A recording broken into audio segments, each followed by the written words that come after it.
Welcome back. This week's video features a lot of this man as your paint and body expert. We're going to call him that for now. The idea of this week's video is to show you some of the behind the scenes from one of our last videos, which was our restoration on my wife's 2006 WRX. If you've seen that video, you would know that it was completely battered with hail damage. Yeah, 100%. Absolutely got creamed. They told us to basically bin it. We went through a sort of shorter process of repair, which is the type of repair that we wanted to share with you guys some more information on, because it is the sort of repair you don't necessarily need a lot of specialist equipment to do. No. We did it that way to save time and save cost, and for that exact same reason, just to keep it as simple as possible.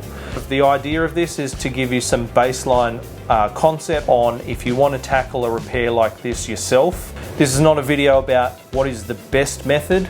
These are some methods that you could use to be able to achieve a pretty good, if not great, type result. What we're going to do is throw open an application process for you guys at home to come to us and basically apply for us to assist you in finishing your product. Know how, some skills, and how to start and where to finish. So it's a run through on exactly that, starting with the dismantling of the car. Yep.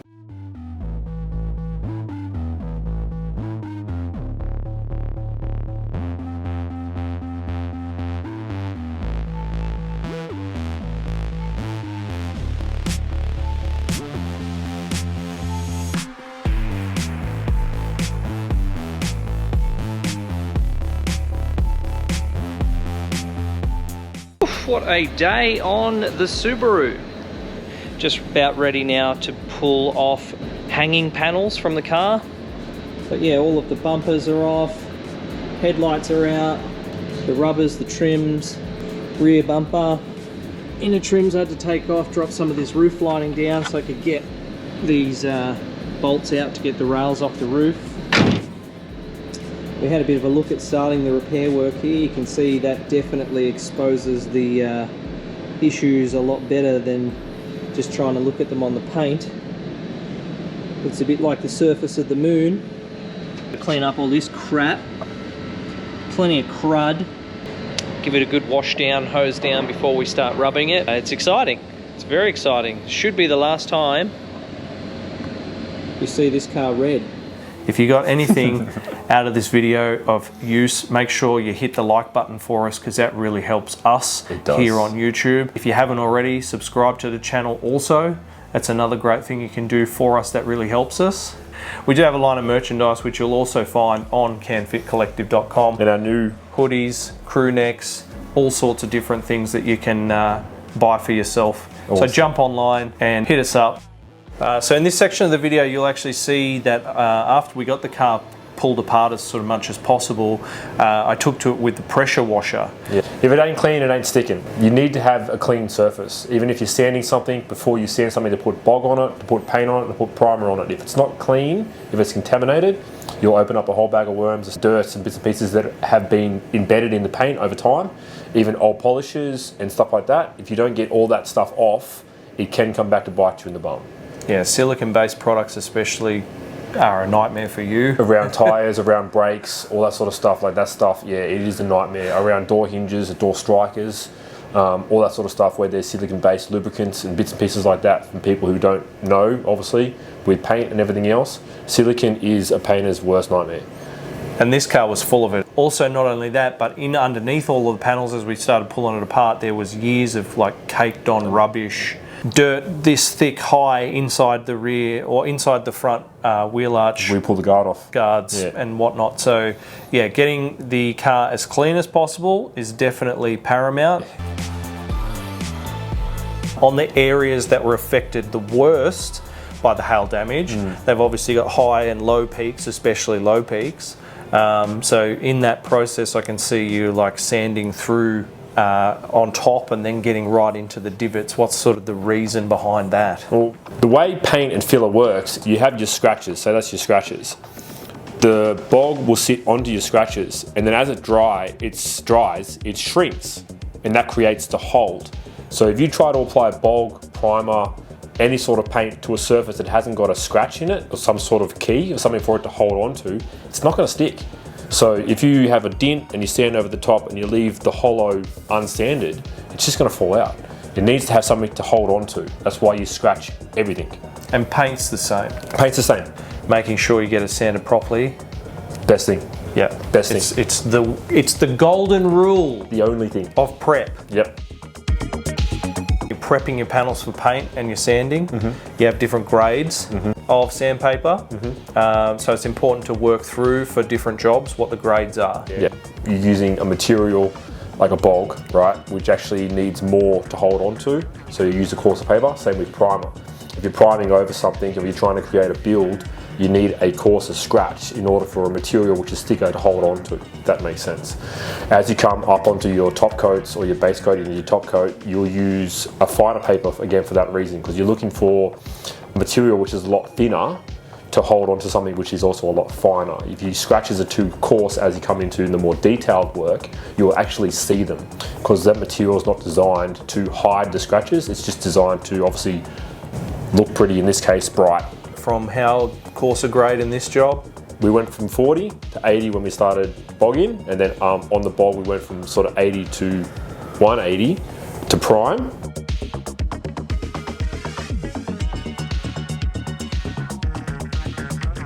Probably saw in the last shot there was some grey primer around the edges and on some certain spots of the doors and on the guards. That was just an edge primer. But where I sanded through on the old paint back to bare metal. I have to edge prime bare metal, otherwise paint doesn't stick to it. And this is our first coat of our high fill. Ready to obviously fill everything up and get ready to block down for paint. So this is first coat, you can still see it's a bit transparent. After 3 or 4 coats we'll come back and it'll be full up, ready to sand again.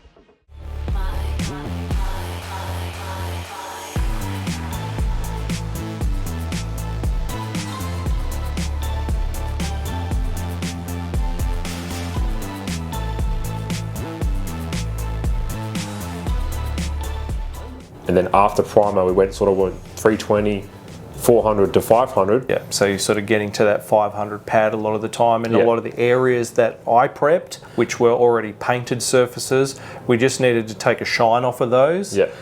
Just take note too on those areas as well that have paint on them. Again, those painted panels will only be as good as the original paint, because they were originally a 2-pack system, so they had a red with a clear over the top. That original paint was hard. It was easy enough to basically key that, and then for the new paint we'll stick to that as well. Deep into the repair stage up here on this Uberu. You are a bus. So I've got these jams all rubbed in around the sides for the doors and the hatch and the whatever. There's actually a few different ways that you could have probably done this repair. Ranging in skill level, ranging in budget, ranging in time frame, ranging in so many different aspects. Really? Top end of the scale, you probably would have cut this whole roof off. Skin on it. Taken it apart at this seam here, all the way down the guts of it. Taken that whole roof skin off, replaced it with another one.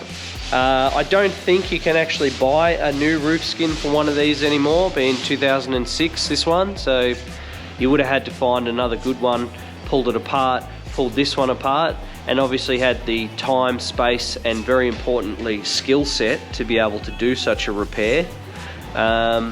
We are working on a strict budget, which is we're doing this for free basically.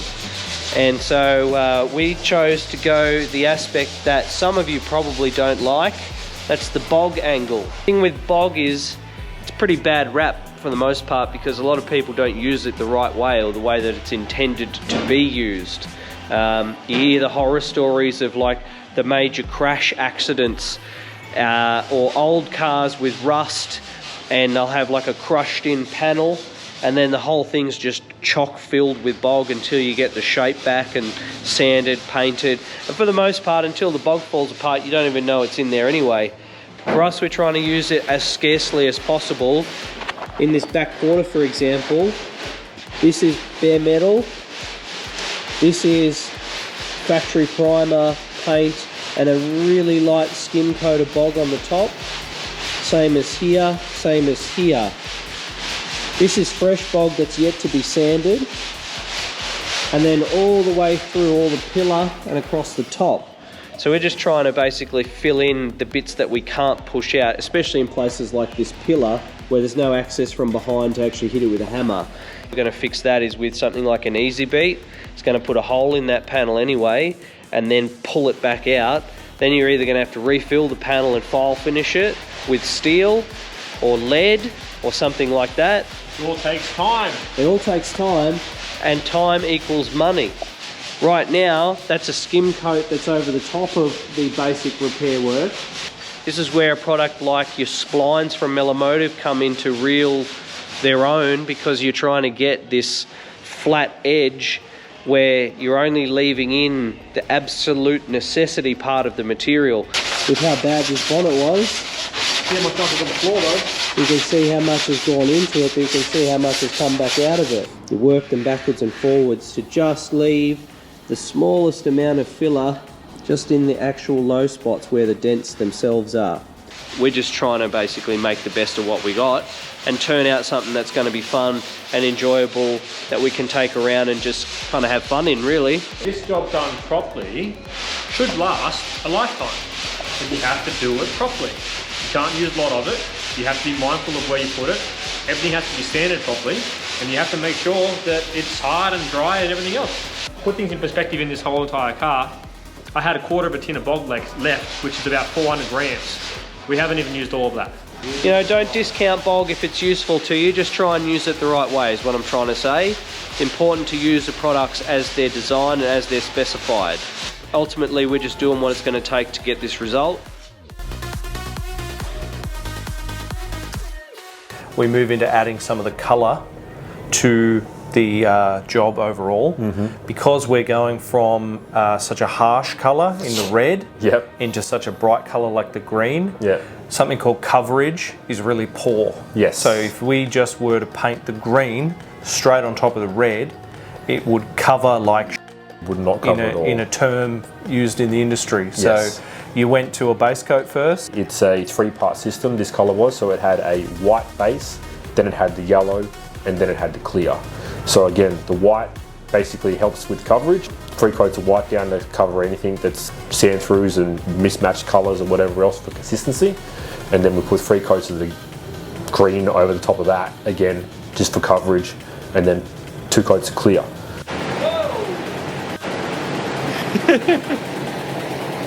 What kind of neon pink is this? She's green, this one. Wow.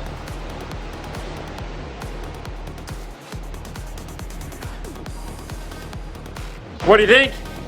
Green.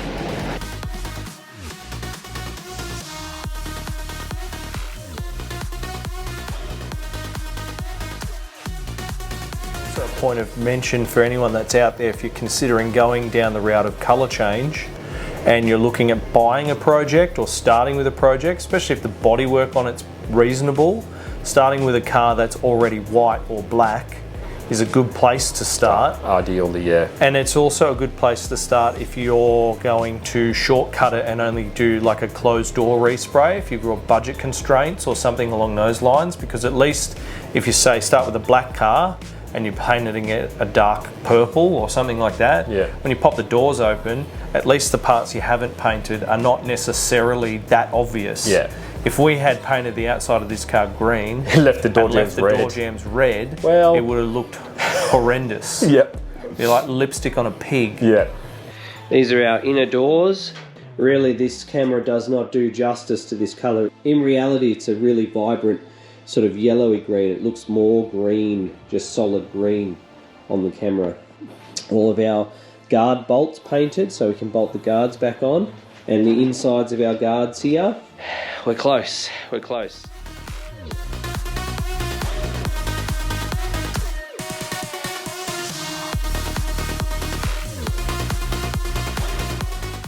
All right, you can see exactly what we're talking about here with this amount of bog that comes off these roofs With the spline, so it's all over the windscreen still. And you can see just how much of this is this in here. Let's go tip it straight in the bin. You can see exactly how much comes out of it. And how flat this roof is now. Still see in the original filler where there's a couple of little low spots where the bog has obviously shrunk. Yeah. So when the bog obviously dries, it shrinks to hold on. So we've got a couple of low spots still around here. Then we'll put another bit of filler in them, give it a 120 and then a 180, and she's ready to go. Ready to go.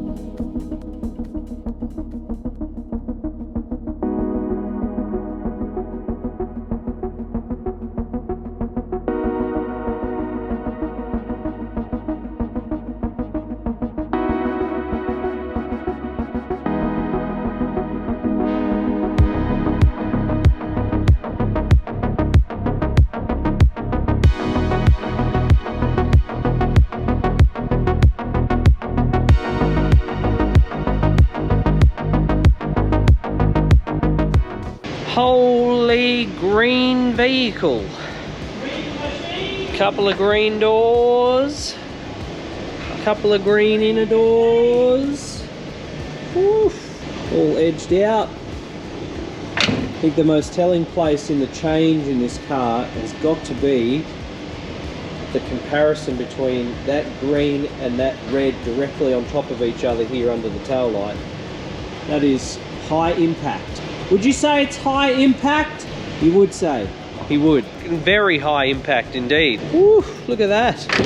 Beautiful. Then we're just waiting for hatches and bonnets and things, which you can probably see over the flicking lights in here, but there they are.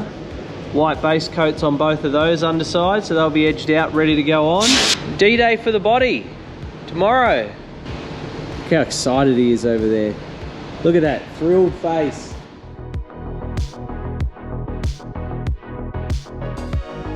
But I noticed during that part of the process that you pull out the pump bottle. Yeah, wax grease remover, yep. And you'll throw down a bunch of spray over especially big panel like here in the roof. Yeah. What's the kind of theory behind that, apart from maybe just cleaning the surface off? So it serves two purposes. One, obviously, it does clean the surface. You can never prep sole a car too many times. Creates a reflection, creates a shine, gives us a chance to actually look down the panel, look across the panel, and see if there's any highs or lows, any dints, any sand throughs that we might have missed, any edges we might have missed. You know, if you have a taped edge and you prime to it, sometimes you get a hard edge, stuff like that.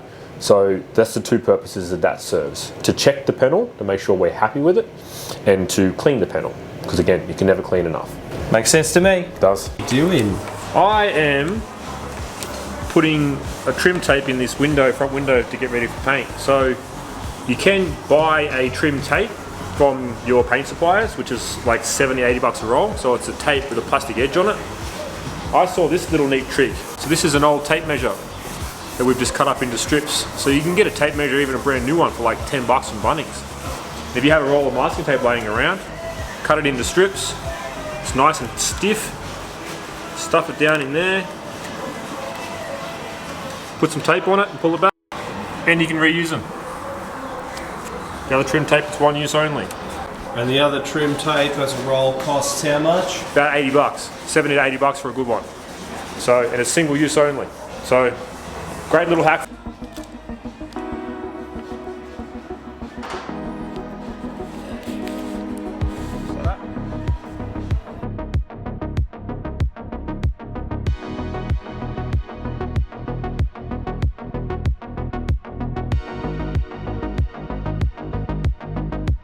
Just about ready to spray down the colour, eh?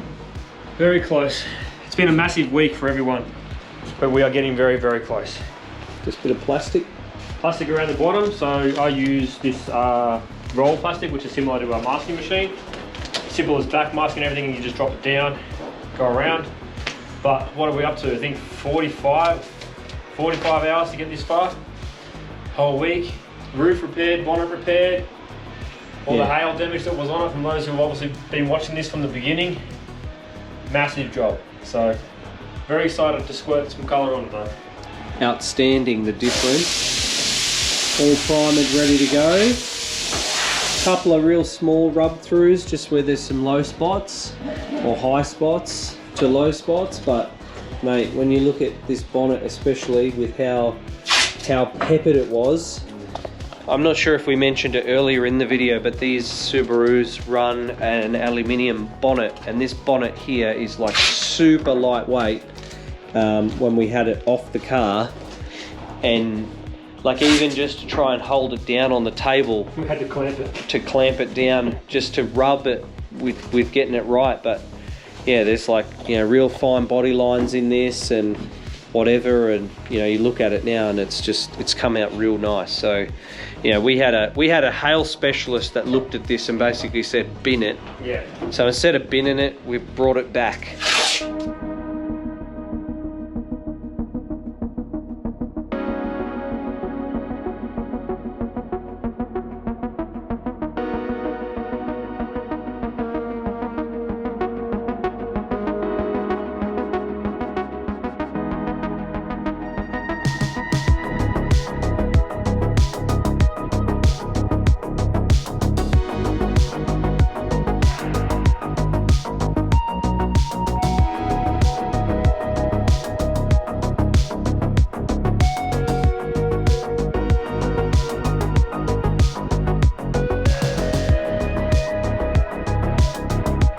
All right, we are back. There he is. She's all painted. Look at that. Limey. Sublime lime. What do you reckon my wife's favourite cocktail is? Midori Splice. Oh, look at that. Neither she. Anyway, it looks great. All those hanging panels are back on there. Try and get a little lick of this in the sun. The camera can't even pick up the colour really. It's that Too bright. It's that crazy.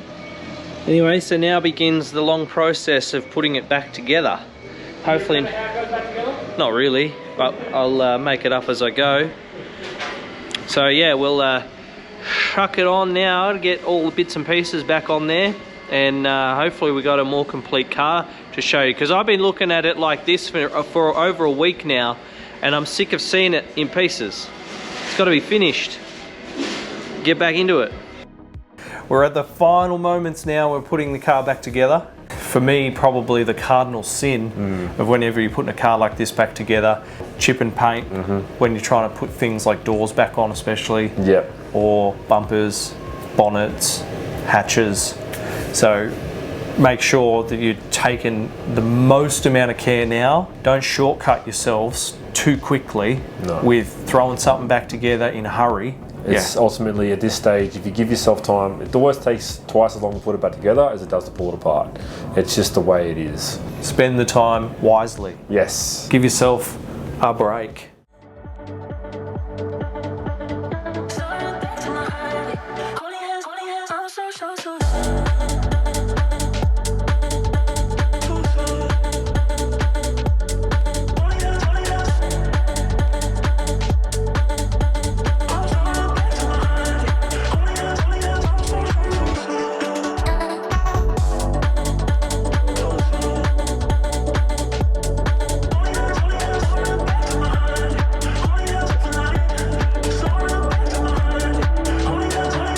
That's it for our video for this week. We hope that there was something of use for you guys out there. Our main goal has always been to try and get more of your projects out there on the road so you can get out there and enjoy them and be more involved in your community overall, which is what we're all about. And that's what we're advocates for. And hopefully there is plenty in there that helps you guys get going and gives you some of the motivation to finish some of those projects you might have. Which brings me to my final point, and that is in the very near future here in the workshop in Canberra, we will be opening up some applications for you guys to do what we're referring to, or what we're calling assisted restoration work, which means that if you have a project that is mostly complete but needs that little bit extra finish, maybe you are starting to do some body work, or you might have done some body work yourself but you're not really across how to finally get that last step in towards getting it ready for paint, basically getting it to a stage like you've just seen. Maybe you're struggling to find someone to actually put that color down. This won't be a free service. There will be monetary value attached to it. That value is going to vary depending on the vehicle, the project, the size, and so on. And how much time you're willing to commit. The basics of it, our idea is that if you're willing to commit enough time to get the car here, to spend some time with us and to prep it yourself, we'll give you the guidance, and then we'll also assist in finishing it off and throwing down the colour for you so that it's ready for you to take home and mostly put back together yourself. So if you want to get more information on that, you can send us an email, which is canfitcollective@gmail.com. Very soon on our website, canfitcollective.com, you will see a link to a form where you can also send through the basis of your application. There will be a few steps in the application process, and it won't necessarily be something that everyone ends up being able to do, because we simply don't have the space yet to be able to do thousands of these. But we want to see if we can get a few of you guys to come to us and work with us here and finish them off. Get your cars on the road. That's it. Until next time, thanks so much for watching. We'll see you on the next one.